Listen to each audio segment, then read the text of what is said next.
Black waitress is bullied for her scars, until a general walked in, recognizes her unit tattoo, asterisk, asterisk, a hero in plain sight. The story of Sergeant Serena Boyd, asterisk, asterisk, Grubhouse 57 was alive with the clatter of plates and the hum of voices that Saturday. At booth 6, for young Marines in crisp camouflage uniforms leaned in, laughter spilling from their corner. "Check out her arm," Corporal Tanner Clay said, nodding toward the quiet black waitress by the counter.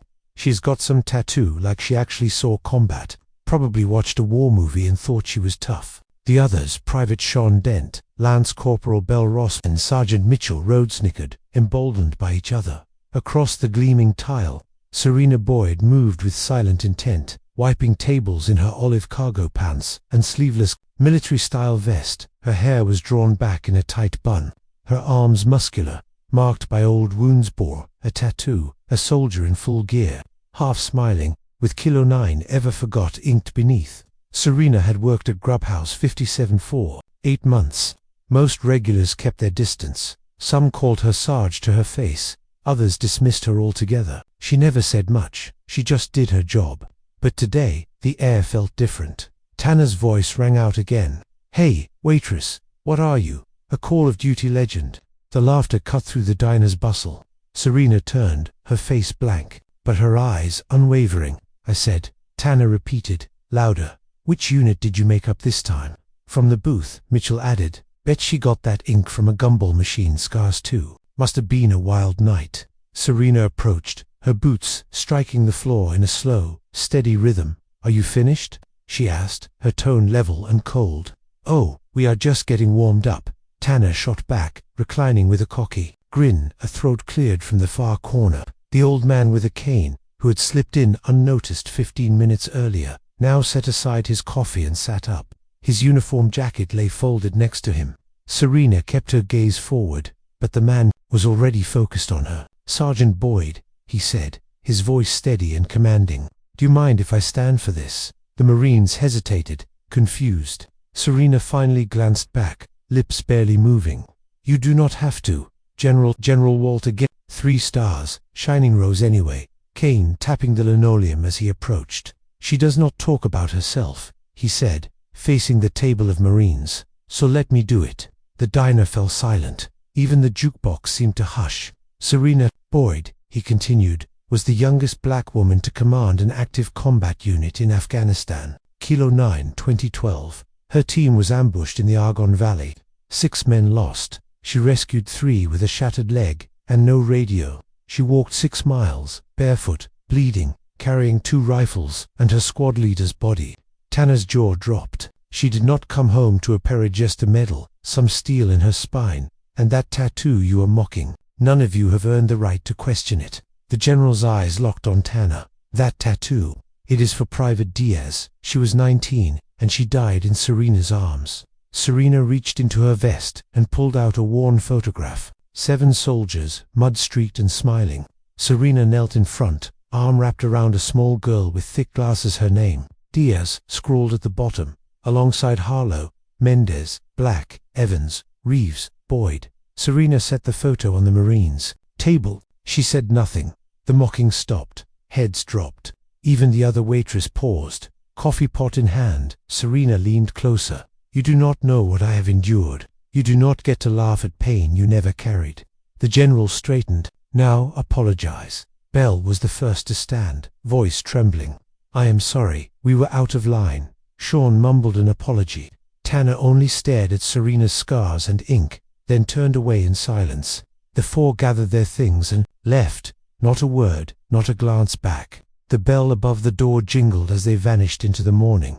For a moment, the diner was still. Then, from the back, an elderly woman began to clap soft at first, then louder.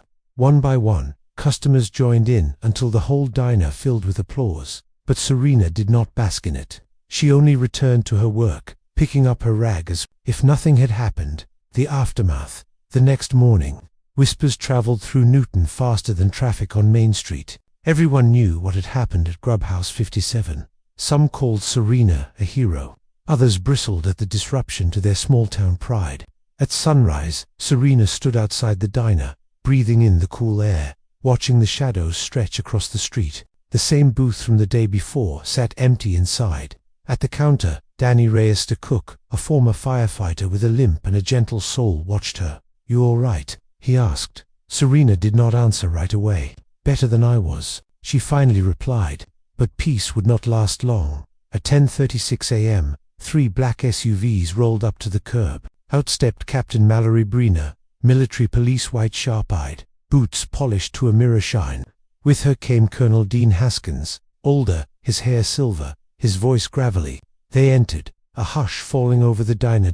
Captain Brina flashed her badge, Serena Boyd. Serena kept wiping the counter. "I am speaking to you." Danny bristled. "She's working." "What is this about?" Colonel Haskins stepped forward. "We are looking into an incident, alleged impersonation of an officer, breach of military conduct. 4 Marines filed a report." Serena froze, then turned. "You think I forged my story?" Captain Brina's face was unreadable.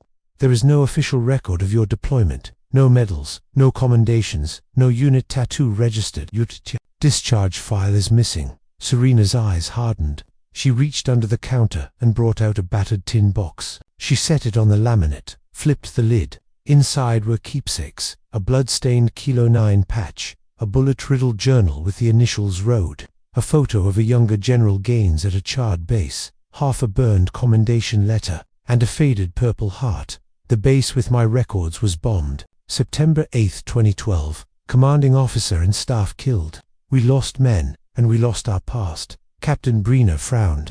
"Anyone could fake these." Haskins picked up the purple heart, turning it over. His gaze changed.